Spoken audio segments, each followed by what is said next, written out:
The Death Guard are Nurgle's greatest mortal champions. They are traitor space marines and have been utterly consumed by the corruptive powers of death and decay.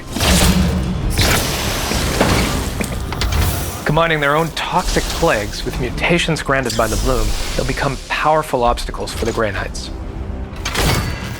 The Bloom is Nurgle's gift to humanity, a plague unlike anything the Warhammer 40,000 universe has seen before.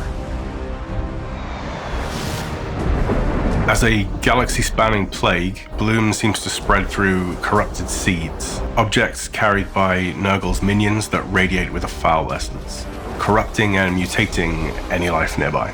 Once the Bloom infects a planet, it will slowly fester with these corrupted growths called Bloom spawn that will spread across the planet until all life is consumed, and it can be turned towards the Chaos God's designs. As part of the main campaign storyline, you'll be delving into arcane lore, researching ways to combat this growing corruption. Once a planet is infected by the Bloom, Nurgle can actively interfere with your combat missions, sparking warp surges that can cause all sorts of unpredictable events on the battlefield. Warp surges can summon new enemy reinforcements, trigger powerful boons and mutations in enemies, as well as restrict your knight's abilities. The Bloom's mutations are a powerful tool of Nurgle that can transform the way an enemy fights, increasing their strength based on the strain of the Bloom's infection. For example, one planet may be infected with the strain of Pain, which tends to give enemies higher damage mutations. Others may be infected with the strain of Death, which tends to give enemies the ability to sap your knight's willpower.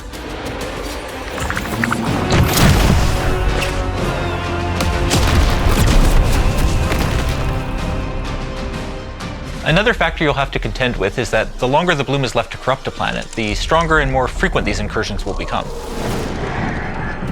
It's crucial to manage the Bloom's outbreak at the strategic level.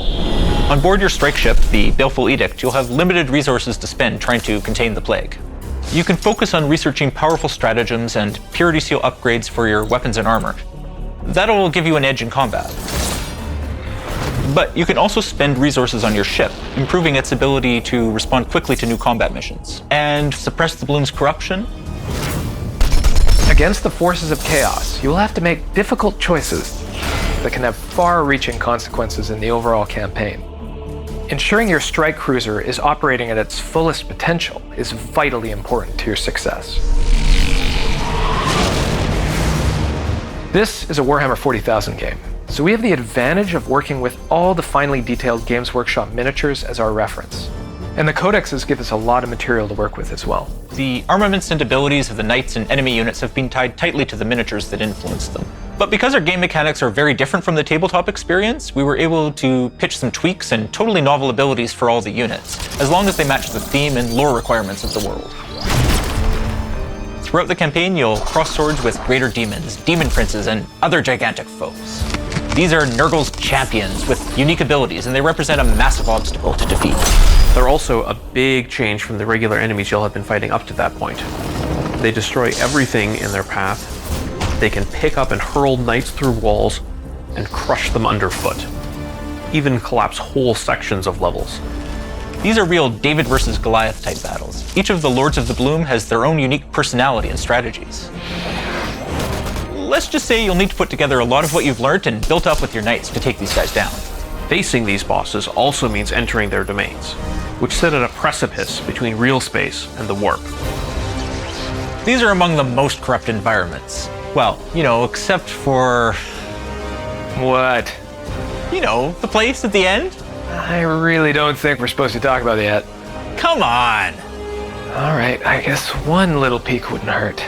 If you're familiar with your demon Primarchs, you might notice someone in particular showing up in Chaosgate Daemonhunters.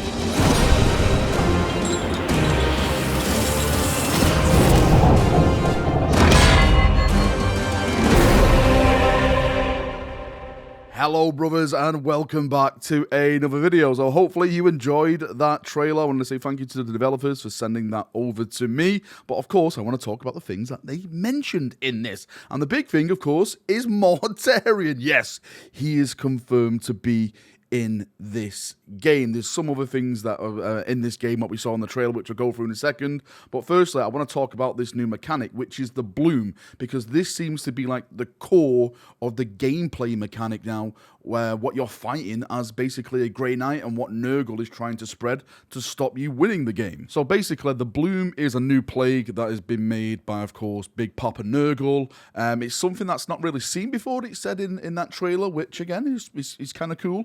The way this works, which Aaron was explaining, is that it's seeds, and if those seeds are left to grow, then that is the bloom, and it takes hold of the planet. It festers on the planet, and that's what spawns this bloom. Now, once the bloom takes hold of the planet and it starts to get out of control, it can start giving certain effects, like it mentioned, like warp surges, which brings in reinforcements and starts giving you, the player, restrictions then on that planet. So it seems like you really have to stop the bloom from taking effect on certain planets, but we all know what's going to happen. There's so many planets to protect. Of course, you're going to have to sacrifice some planets, and it's probably going to be down to like what is going to be affordable to you, the player, to sacrifice to make sure you're still strong enough to go to the end, to take on that final boss, which is probably going to be Mortarion. Now, when it comes to some of the new units in this game, they mentioned it.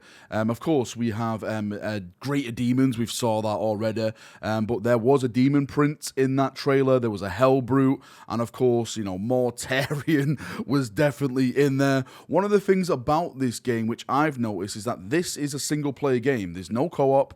There's no multiplayer. So all the emphasis on this game is about that single player campaign. So this is probably why they're adding big characters like Mortar. I'm wondering, maybe Typhus may show up, maybe like he's a secret surprise in this game, because we all know Typhus and Mortarion have this kind of show off in the lore.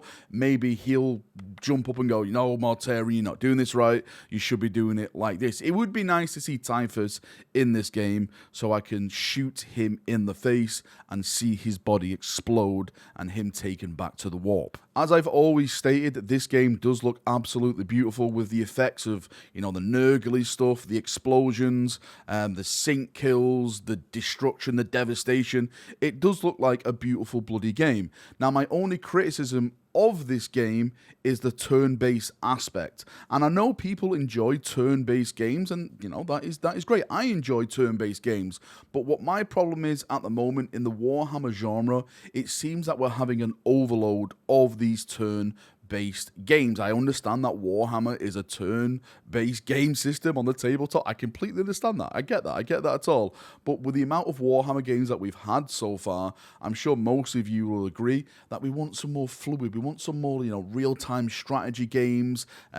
Just something where we're not just sitting around pressing a button, end turn, and then we watch everything unfold. We want everything to happen right here, right now. Again, that's not a criticism of this game. That's a criticism of some of the designs that Games Workshop have been putting out there. Maybe it's time for them to take that next step and start looking for some real-time strategy games to put out on the market. All right, Chaperoonios, that's enough waffling from me. The game's coming out next year. Hopefully, I can have some videos up showing the game, demoing the game, previewing the game, jump on stream, showing it off, maybe getting some of your questions answered as I look through the game and you say, hey, Valrak, what does this do? What does that do? But I'm sure that will come within time. Until next time, see you in a bit. Have a great day. Enjoy your day. See ya, and bye-bye.